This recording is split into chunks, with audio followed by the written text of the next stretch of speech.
Askerlerin pusatlarını alın. Hepsini derde sedin. Biz de otağını arayacağız. Taht savaşı yaklaşmakta.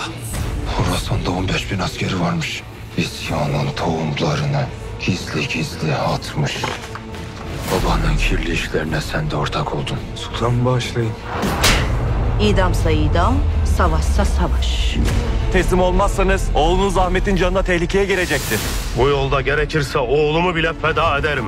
Bunu herkes böyle bilsin.